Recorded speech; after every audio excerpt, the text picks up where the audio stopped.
welcome back to my videos.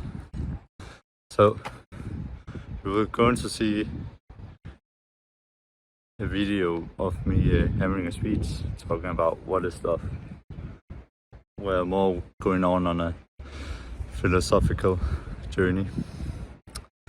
I want to post this. Basically, it's a way to show also what it takes to when you actually work on things and improve, and how actually what of a process you're doing. Because for me, I did this in my Toastmaster club, so there's no like in that way that you're on the spot and have to perform it's an environment where you can fail and be better in practice. So in this speech, talk about what is stuff, added in some quotes, so when you must then see our people are Christians, then I butchered a bit some of the quotes there. But for this speech, I only done 2 speeches before, and this was my first one. And I'm actually going to do the same speech 2 more times.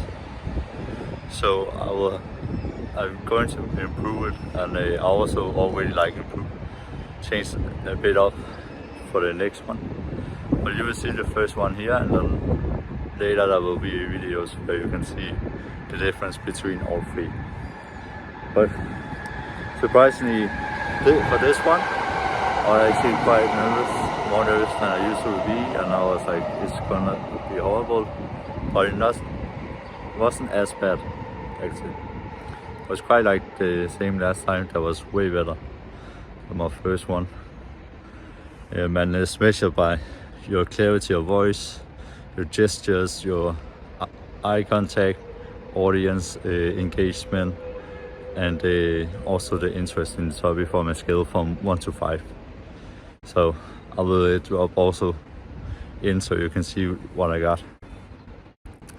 And then in the other videos coming, that will show more.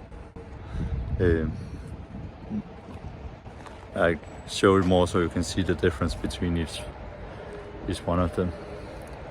But with this said, I will make a book review for the book 8 Rules of Love by Jesper, where I will go also more into depth, because I had to do a lot of research. But with that said, let's get into the speech. Yeah, so as Gustav said, Roman, who is my mentor, he challenged me to talk about love. And first of all, what a douchebag. Because I usually not the type of person who talks about feelings, emotions. I usually I don't care what I feel, I just do what I have to do. But I took up the challenge, embracing it, and we are taking it on. And I've tried to figure out, so what is probably the most talked about thing about love? And according to Google, it's somewhat between how do you find love? And it actually got me thinking, but do we know what we are actually looking for? Do we actually know what is truly love? And as I was YouTubing and Googling to see what other people will define love to be, then I got reminded about a book I read called 8 Rules of Love by Jesper, who is a former monk, and as a monk they studied these 4 ashrams, which the book is based on. And 2 of the rules was quite interesting to me, especially when it comes to what is love. Rule number 1 is that you have to learn how to enjoy your time on your own. You have to be comfortable being on your own. Second rule is that you shouldn't ignore your karma, because what energy you put out is also what you get back. But even though he gave these 2 rules, I was still, there has to be more to it. It has to be something that is a bit more concrete. Some principle that is kind of universal. Because as I was trying to figure out what is love, I found out that it has been talked about for thousands of years.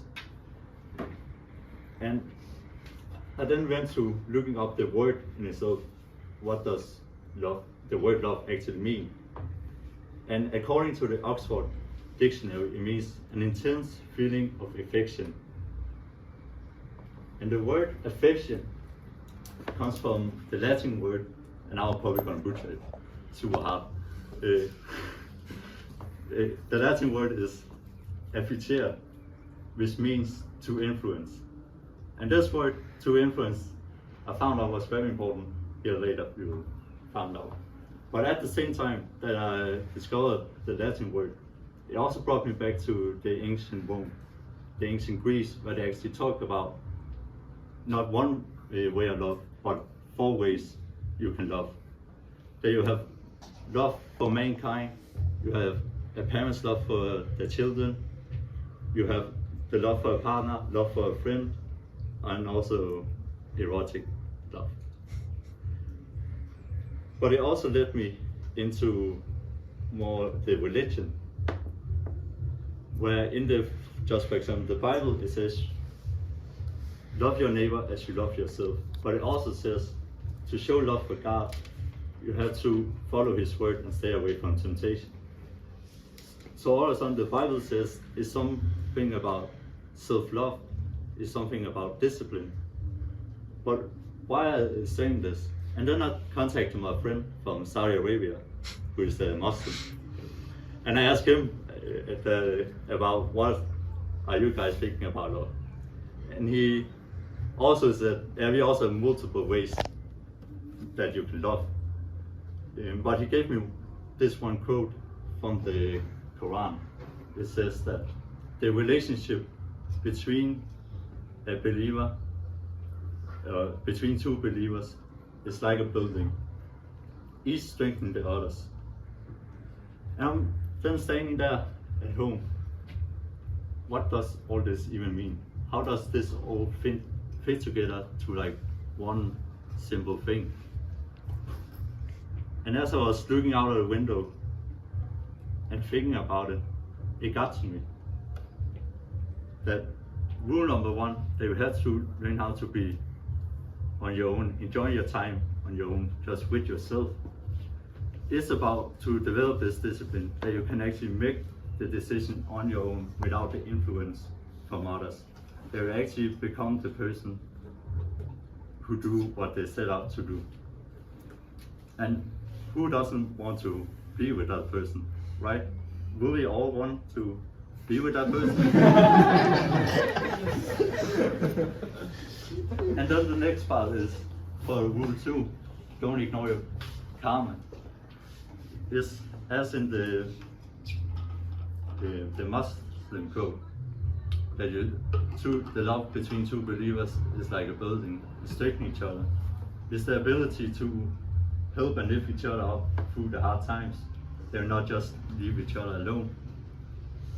So all this put together is that first you want to be able to lift yourself up, do what you want to do and live through it. But also, then you want to go out and help people to lift them up. And the way you then get love back is by influencing. And the best way you can influence others is by setting an example, by giving out love. Thank you.